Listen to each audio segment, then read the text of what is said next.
Iran മുന്നോട്ടു പോവുകയാണ്. അമേരിക്കയുടെയും ഇസ്രായേലിൻ്റെയും സംയുക്ത ആക്രമണത്തെ ശക്തമായി ഇറാൻ പ്രതിരോധിക്കുന്നു. പെരുന്നാൾ ദിനത്തിൽ ഇറാന്റെ പ്രതിരോധ സേനയായ IRGCയുടെ തലവൻ ഹൃദയസ്പർശിയായ ഒരു പ്രസ്താവന പങ്കുവച്ചു.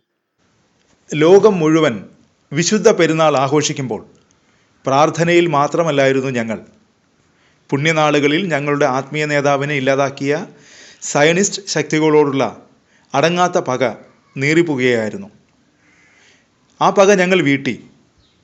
വിശുദ്ധ റമദാൻ ദിനത്തിൽ സയനിസ്റ്റ് ചിന്തയുടെയും അന്യായ ആക്രമണത്തിൻ്റെയും അന്ത്യം കുറിക്കുമെന്ന ഞങ്ങളുടെ പ്രതിജ്ഞ ഞങ്ങൾ നിറവേറ്റിയിരിക്കുന്നു. ഓപ്പറേഷൻ ട്രൂ പ്രോമിസ് 71 72 ഇസ്രായേലിൻ്റെ സയനിസ്റ്റ് മണ്ണിനെ വെണ്ണീറാക്കിയിരിക്കുന്നു. പെരുന്നാൾ ദിനത്തിൽ ഇസ്രായേലിന് നേരെ ഇറാൻ്റെ ഇസ്ലാമിക് റവല്യൂഷണറി ഗാർഡ് കോപ്സ് വൻതോതിലുള്ള ആക്രമണം അഴിച്ചുവിട്ടു.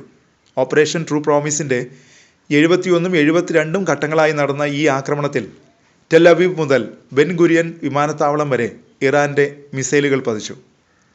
സയനിസ്റ്റ് ഭൂമിയിലെ നാശനഷ്ടങ്ങളുടെ കണക്ക് തങ്ങളുടെ പക്കലുണ്ട്. എന്നാൽ അവർക്ക് ആ കണക്ക് പുറത്തു പറയാൻ ധൈര്യമില്ലെന്നുമാണ് അഹമ്മദ് വാഹിദി പറഞ്ഞത്.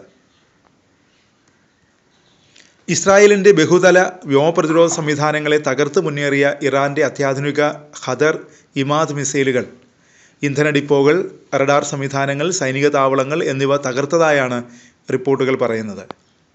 ഇസ്രായേലിന് പുറമെ US കേന്ദ്രങ്ങളെയും പ്രത്യേകിച്ച് 5ാം കപ്പൽപ്പടയെയും ലക്ഷ്യമിട്ട് നടന്ന ഈ നീക്കം ഇറാൻ ഇതുവരെ നടത്തിയതിൽ വെച്ച് ഏറ്റവും കനത്ത ആക്രമണങ്ങളിലൊന്നാണ്.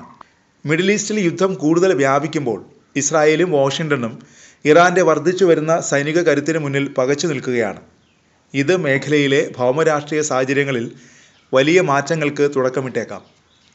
എന്നാൽ ഓപ്പറേഷൻ ട്രൂ പ്രോമിസിൻ്റെ 71 72 ഘട്ടങ്ങളാണ് ഇസ്രായേലിനെ ഇപ്പോൾ ഞെട്ടിച്ചിരിക്കുന്നത്. അതിർത്തികളിലല്ല, മറിച്ച് ഇസ്രായേലിൻ്റെ ഹൃദയഭാഗമായ ടെൽ അവീവിലും ബെൻ ഗുരിയൻ അന്താരാഷ്ട്ര വിമാനത്താവളത്തിലും ഇറാൻ്റെ മിസൈലുകൾ പതിച്ചു. ഈ യുദ്ധം മിഡിൽ ഈസ്റ്റിൻ്റെ ഭൗമരാഷ്ട്രീയത്തെ മാറ്റിയെഴുതാൻ പോവുകയാണോ? മുമ്പ് നടന്ന ആക്രമണങ്ങളിൽ നിന്ന് വ്യത്യസ്തമായി ഇത്തവണ ഇറാൻ കൂടുതൽ കരുത്തുറ്റ മിസൈലുകളും ഏകോപിതമായ ആക്രമണ തന്ത്രങ്ങളുമാണ് പ്രയോഗിക്കുന്നത്. ഇസ്രായേലിൻ്റെ സൈനികവും സാമ്പത്തികവുമായ അടിത്തറയെ തകർക്കുക എന്ന വ്യക്തമായ ലക്ഷ്യത്തോടെയാണ് ഇറാൻ നീങ്ങുന്നത്. ഇതിനായി അവർ ഉപയോഗിക്കുന്ന ആയുധങ്ങൾ ഏതൊക്കെയാണെന്ന് നോക്കാം. ഈ ആക്രമണത്തിൻ്റെ പ്രധാന വില്ലന്മാർ ഇറാൻ്റെ അത്യാധുനിക ബാലിസ്റ്റിക് മിസൈലുകളാണ്. പ്രധാനമായും ഖദർ, ഇമാദ് എന്നീ മിസൈലുകളാണ് ഇറാൻ ഉപയോഗിച്ചത്. ഇറാൻ്റെ മിസൈൽ ശേഖരത്തിലെ ഏറ്റവും വിശ്വസനീയമായ ആയുധങ്ങളിലൊന്നാണിത്. ഖദർ F, ഖദർ H എന്നിങ്ങനെ ഇതിന് വിവിധ പതിപ്പുകളുണ്ട്. ഏകദേശം 1600 മുതൽ 2000 കിലോമീറ്റർ വരെ ദൂരപരിധിയുള്ള ഈ മിസൈലിന് ഇറാനിൽ നിന്ന് വിക്ഷേപിച്ചാൽ ഇസ്രായേലിലെ ഏത് ഭാഗത്തും എത്താൻ സാധിക്കും. റഡാറുകളുടെ കണ്ണ് വെട്ടിച്ച് സഞ്ചരിക്കാൻ ഇതിന് പ്രത്യേക ശേഷിയുണ്ട്. ഇറാൻ്റെ മിസൈൽ സാങ്കേതിക വിദ്യയിലെ ഏറ്റവും വലിയ മുന്നേറ്റമാണ് ഇമാദ്. ലക്ഷ്യസ്ഥാനത്ത് അതീവ കൃത്യതയോടെ പതിക്കാൻ ശേഷിയുള്ള ഇറാൻ്റെ ആദ്യ ദൂരപരിധി മിസൈലാണിത്. ഏറ്റവും പ്രധാനപ്പെട്ട കാര്യം, ഈ മിസൈൽ അന്തരീക്ഷത്തിലേക്ക് ഉയർന്ന ശേഷം വീണ്ടും താഴേക്ക് പതിക്കുന്ന ഘട്ടത്തിൽ ഇതിനെ നിയന്ത്രിക്കാൻ സാധിക്കുമെന്നതാണ്. ഇവിടെ എടുത്തു പറയേണ്ടത്, ഇസ്രായേലിൻ്റെ ലോകോത്തര വ്യോമ പ്രതിരോധ സംവിധാനങ്ങളായ അയൺ ഡോം, ആരോ എന്നിവയ്ക്ക് ഈ മിസൈലുകളെ പൂർണ്ണമായും തടയാൻ കഴിഞ്ഞില്ല. ഇതിന് പ്രധാനമായ 2 കാരണങ്ങളുണ്ട്. ഒന്ന്, ഒരേ സമയം 100 കണക്കിന് മിസൈലുകൾ എത്തുമ്പോൾ പ്രതിരോധ സംവിധാനങ്ങൾ ആശയക്കുഴപ്പത്തിലാകുന്നു. 2, ഇമാദ് മിസൈലിൻ്റെ നിയന്ത്രണ സംവിധാനം ഞൊടിയിടയിൽ മാറ്റാമെന്നുള്ളതാണ്. റിപ്പോർട്ടുകൾ പ്രകാരം ബെൻ ഗുരിയൻ അന്താരാഷ്ട്ര വിമാനത്താവളത്തിലെ ഇന്ധന ടാങ്കുകളെയും സൈനിക വിമാനങ്ങളെയും ലക്ഷ്യമിട്ടാണ് ആക്രമണം നടന്നത്. വിമാനത്താവളത്തിൽ വലിയ അഗ്നിബാധ ഉണ്ടായതായാണ് വിവരം.